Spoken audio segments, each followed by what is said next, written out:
good afternoon, good evening, and welcome to Daily Digest. Yes, sir, depending on where you're watching us from, this is Daily Digest on STM Radio Vision. We are located at Obokun Avenue in Elisha, Ocean State, Nigeria. On Daily Digest this morning, as we always do, we're bringing you news headlines across the different newspapers in Nigeria. I still remain Chidinma Abel, and I'll be starting with the Vanguard. The Vanguard news headlines this morning. Food prices easing under Tinubu's reforms. This is coming from a group. Food prices easing under Tinubu's reforms group. A group, Tinubu Media Force, says food prices are gradually easing across major markets nationwide, citing the impact of reforms on the President Bola Ahmed Tinubu's renewed hope agenda. The group says several staple items have recorded reductions, signaling improved supply conditions and stabilizing market dynamics. The national coordinator of the group, Mr. Benga Abiola, disclosed this in a statement on Thursday in Lagos. He said the easing trend underscored the growing impact of the administration's economic and agricultural policies. From the Vanguard, you will get the full story. All right, moving ahead, still on the Vanguard this morning. PDP comes alive in Delta, sways in caretaker committee. PDP comes alive in Delta, sways in caretaker committee, Thursday, 5th of February 2025. All right. The People's Democratic Party, PDP, came alive in Delta State with the inauguration of its caretaker committee, headed by Professor Sylvester Moye from Onisha Ugbo, and it's didn't so far quietly as it created waves. It made a noise that was so loud that it was heard all over Asaba, the Delta State capital and beyond, reverberating across the entire Delta State, borne on the wind of person-to-person social media conversation. From the Vanguard, the story is waiting for you. Get a copy quickly for the details. Now, moving ahead, still on the Vanguard newspaper this morning.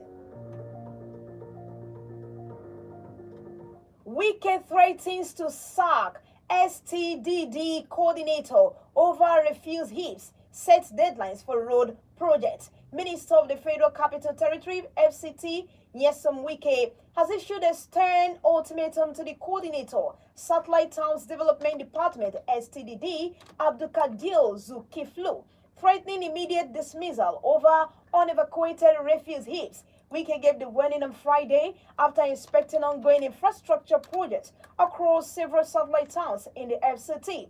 The visit, which covered Kashi, Biwari, and Kubwa, was aimed at assessing the progress of the President Bola Tinubu's renewed hope agenda for the capital. The mood of the inspection shifted when the minister's attention was drawn to a massive refuse dump along the Orozo-Kashi Road, expressing visible displeasure at the negligence.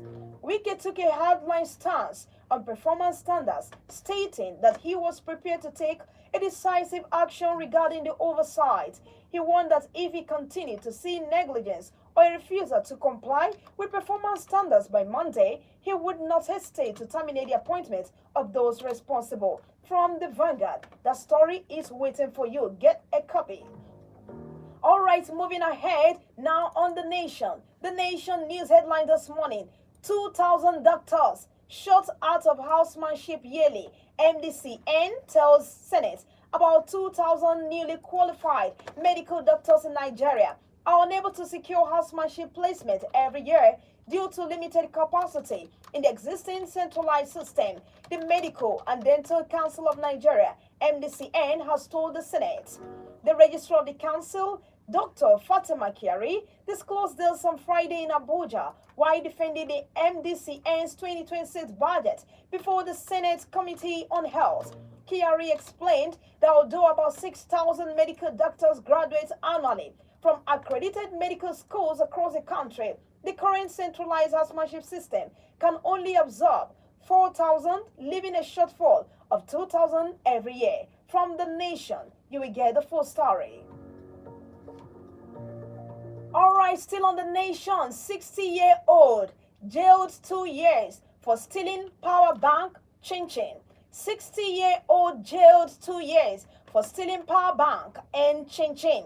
A 60-year-old woman, Mrs. Shade Akindeji, has been sentenced to 2 years imprisonment for burglary and stealing in Ondo town Ondo State.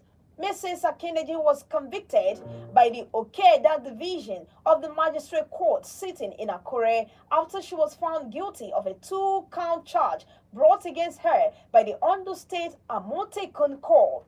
The prosecutor, D.S. Musta Shagba, had told the court that the offenses were committed on June 29, 2025 at about 10 a.m. at Road 2, Okpeoluwa Street, Ondo.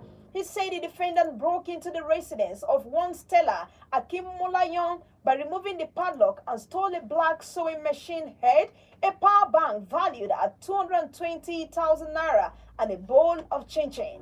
The prosecutor added that the convicts later handed over the stolen items to another woman who sold them to one Mrs. Alonge, where the sewing machine and power bank were eventually recovered. From The Nation, you will get the full story. Now moving ahead, still on The Nation this morning, Tinubu's newly established varsity in Ogoni admits 1,004 pioneer students.